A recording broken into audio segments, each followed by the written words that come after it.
अभागा पिता। नरेन आज के दिन का बेसब्री से इंतज़ार कर रहा था। उसकी पत्नी आज उसके बच्चे को जन्म जो देने वाली थी। डॉक्टर ने बोला था कि माँ की हालत बहुत ख़राब है, इसलिए ऑपरेशन करना ही पड़ेगा। हालांकि नरेन और उसकी पत्नी रीमा इस ऑपरेशन के बिल्कुल खिलाफ थे, लेकिन रीमा की सेहत के चलते ऑपरेशन के लिए मजबूर होना पड़ा। घड़ी की टिक टिक के साथ ही नरेन के दिमाग की भी घड़ी दौड़ रही थी। वह सोच रहा था कि अब अगले पल क्या होने वाला है। नरेन की नज़रें लगातार ऑपरेशन थिएटर के सामने टिकी हुई थी। 10 मिनट बाद ही डॉक्टर्स की टीम थिएटर से बाहर आई। कुछ समय पहले जो डॉक्टर्स के चेहरे पर चिंता की लकीरें देखी जा सकती थी, वह अब काफ़ी हद तक कम हो चुकी थी। नरेन को समझ आ चुका था कि अब खतरा टल चुका है। उसने डॉक्टर से जल्दी से पूछा कि उसकी पत्नी कैसी है। डॉक्टर ने जवाब दिया कि उसकी पत्नी बिल्कुल सही हालत में है, पर एक अच्छी खबर है और एक बुरी खबर। नरेन का शरीर जैसे ठंडा पड़ गया। डॉक्टर ने पूछा कि वह पहले बुरी खबर सुनना चाहता है कि पहले अच्छी खबर। उसने कहा कि वह अच्छी खबर सुनेगा।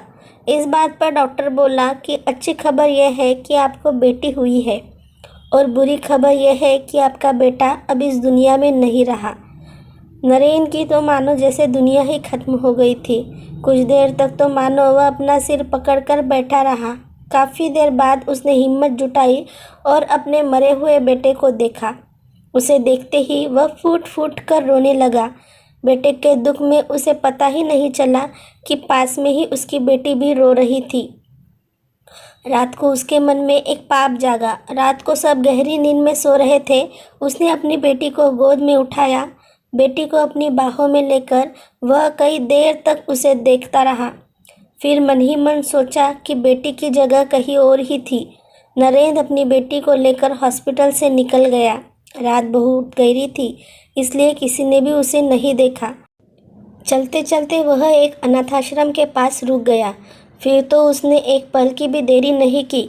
इससे पहले उसे कोई देखता, उसने फुर्ती से अपनी बेटी को उस आश्रम की सीढ़ियों पर सुला दिया। कड़ाके की ठंड पड़ रही थी उस समय, पर शायद नरेन का दिल नहीं पसीजा। वह तो इतनी भरी ठंड में भी अपनी बेटी को आश्रम छोड़ आया। उसकी बेटी रोती गई, लेकिन उसने एक बार भी पलटकर नहीं देखा। काफ़ी समय हो चला था। अब नरेंद्र और उसकी पत्नी ने बिना बच्चों के रहना सीख लिया था। नरेंद्र ने अपनी पत्नी को यही बता रखा था कि उसके 2 बच्चे हुए थे, पर वह दोनों ही पैदा होते ही मर गए। नरेन की पत्नी रीमा ने अपना पूरा जीवन इसी भ्रम में काट लिया कि उसके बच्चे मर गए हैं। धीरे धीरे रीमा कमज़ोर होती चली गई और एक दिन रीमा ने हमेशा के लिए दुनिया को अलविदा कह दिया। अब नरेन अकेला हो चला था। अब उसको सूनापन बहुत ज़्यादा चुभने लगा था, लेकिन अब वो करता तो भी क्या करता।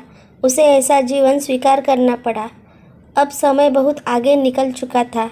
अब नरेन भी बूढ़ा हो चला था। इस बुढ़ापे के चलते उसको अपने जीवन में बहुत सी परेशानियों का सामना करना पड़ रहा था। उसे समझ में नहीं आ रहा था कि अब उसके जीवन का मकसद क्या है।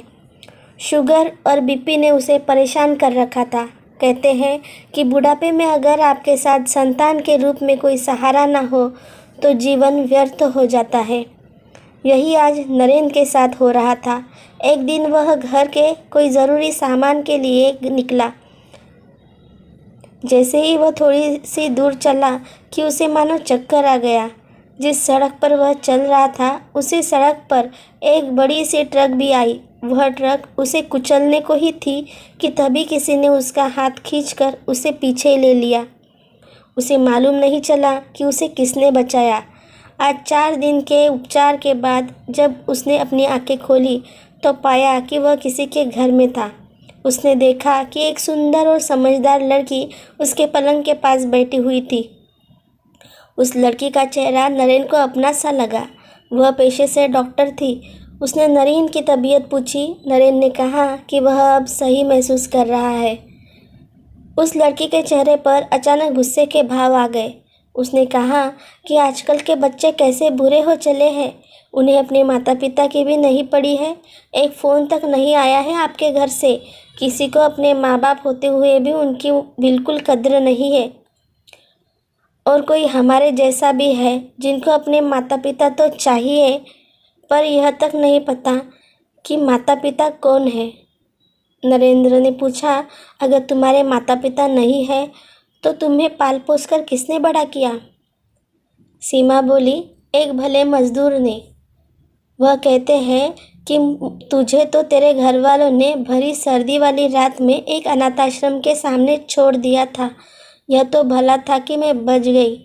बाबा मेरे को यह भी बोले कि उन्होंने किसी आदमी को देखा था जिसने मुझे अनाथ आश्रम की सीढ़ियों पर छोड़ दिया था। मैं हमेशा एक ही बात सोचती हूँ कि वह आदमी जो मुझे छोड़कर गया था वह कभी भी सुखी न रहे। अब नरेन का चेहरा एकदम से उतर गया। उसको खुद पर इतनी भयंकर शर्म आ रही थी कि वह चुल्लू भर पानी में डूब मरे। समाप्त।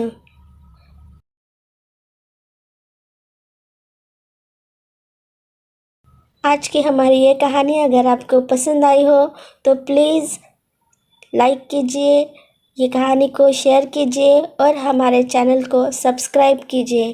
धन्यवाद।